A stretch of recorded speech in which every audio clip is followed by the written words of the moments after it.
சென்னை கோயம்பேட்டில் மசூதியை இடிக்க எதிர்ப்பு தெரிவித்து முஸ்லிம்கள் கடும் போராட்டம். பின்னணி என்ன? சென்னை கோயம்பேட்டில் உள்ள மசூதியை இடிக்க கடும் எதிர்ப்பு தெரிவித்து போராட்டத்தில் ஈடுபட்ட இஸ்லாமியர்கள் அதிரடியாக கைது செய்யப்பட்டனர். இந்த விவகாரத்தில் என்ன நடந்தது, கடும் எதிர்ப்பு தெரிவிக்க காரணம் என்ன என்பதை பற்றி பார்ப்போம்.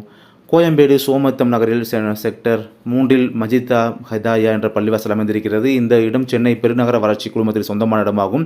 இந்த இடத்தில் ஏராளமான ஆக்கிரமிப்பு வீடுகள் உள்ளதாக கூறப்படுகிறது. இதற்கு மத்தியில் மசூதி ஒன்று கட்டுமான தொழில் ஒப்புதல் இல்லாமல் கட்டப்படுவதாக புகார் எழுந்தது. இதன் பேரில் கடந்த 2020ஆம் ஆண்டு அதிகாரிகள் இந்த மசூதியின் கட்டுமான பணிக்கு தடை விதிக்கப்பட்டது. ஆனால் அதை மீறி சட்டவிரோதமாக பள்ளிவாசல் கட்டப்படுவதாக கூறப்படுகிறது. இதனிடையே மசூதி கட்டப்பட்ட இடம் ஆக்கிரமிப்பு இடம் என்று கூறி சிலர் சென்னை உயர்நீதிமன்றத்தில் வழக்கு தொடர்ந்தனர். இந்த வழக்கை விசாரித்த சென்னை உயர்நீதிமன்றம் மசூதி ஆக்கிரமிப்பு நிலத்தில் கட்டப்பட்டதை உறுதி செய்ததுடன் அதனை இடிக்குமாறு கடந்த 2023ஆம் ஆண்டு நவம்பர் மாதம் உத்தரவிட்டது. நீதிமன்றத்தின் உத்தரவை எதிர்த்து கோயம்பேடு மசூதி தரப்பில் உச்சநீதிமன்றத்தில் மனு தாக்கல் செய்யப்பட்டது. ஆனால் சென்னை உயர்நீதிமன்றம் வழங்கிய உத்தரவை கடந்த பிப்ரவரி மாதம் உச்சநீதிமன்றம் உறுதி செய்தது. அத்துடன் நடப்பு ஆண்டு மே 31ஆம் தேதியுடன் மசூதியை இடிக்க வேண்டும் என்று கால அவகாசம் வழங்கியிருந்தது. உச்சநீதிமன்றம் அளித்த கால அவகாசம் முடிவடைந்ததை அடுத்து ஜூன் 15ஆம் தேதிக்குள் மசூதியை இடித்துவிட வேண்டும் என காவல்துறை தரப்பிலிருந்து மசூதி நிர்வாகத்திற்கு கடிதம் அளிக்கப்பட்டது.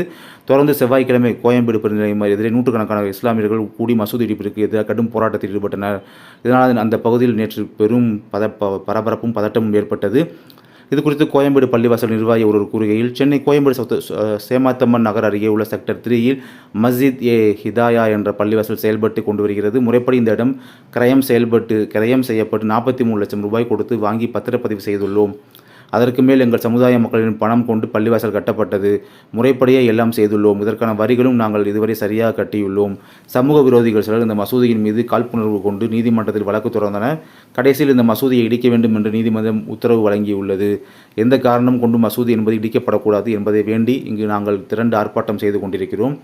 இந்த மசூதியிடம் CMDAவுக்கான எந்த தேவையும் கிடையாது. இந்த மசூதி இருக்கும் நிலம் பேருந்து நிலையத்திற்கு சொந்தமான இடம் என்று சொல்கிறார்கள்.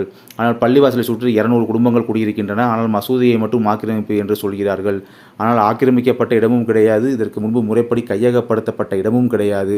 கோயம்பேடு பேருந்து நிலையம் கட்டும் போதும் இந்த இடம் கையகப்படுத்தப்படவில்லை. இங்கு மதில் சுவர் இருக்கிறது. கோயம்பேடு பேருந்து நிலையத்தின் பின்புறம்தான் இந்த மசூதி இருக்கிறது. கோயம்பேடு பேருந்து நிலையம் மசூதிக்கு இடையே நிறைய நிலப்பகுதிகள் இருக்கிறது. மிகவும் சொற்பமான இந்த இடத்தை எடுத்து CMDA எதுவும் செய்ய முடியாது. இந்த இடத்தை கையகப்படுத்தி மசூதியை இடித்து முஸ்லிம்களின் மத உணர்வில் வேலை பாய்ச்சக்கூடிய செயல் கண்டிக்கத்தக்கது. தமிழக அரசு நினைத்தால் இந்த பள்ளிவாசல் இடிக்கப்படுவதிலிருந்து பாதுகாத்து மக்களிடம் கொடுக்கலாம். எனவே இது குறித்து முதல்வர் ஸ்டாலின் எங்களுக்கு ஆவணம் செய்ய வேண்டி கேட்டுக்கொள்கிறோம் என்று இவ்வாறு கூறினார். மேலும் போராட்டத்தின் போது போராட்டத்தில் ஈடுபட்டிருந்தவர்கள் மற்றும் காவல்துறையினர் மத்தியில் வாக்குவாதம் ஏற்பட்டது. அதனையடுத்து பாதுகாப்பு கருதி அப்பகுதியில் போலீசார் குவிக்கப்பட்டனர். அதன் பின்னர் போராட்டத்தில் ஈடுபட்ட நூற்றுக்கணக்கான இஸ்லாமியர்களை போலீசார் கைது செய்தனர்.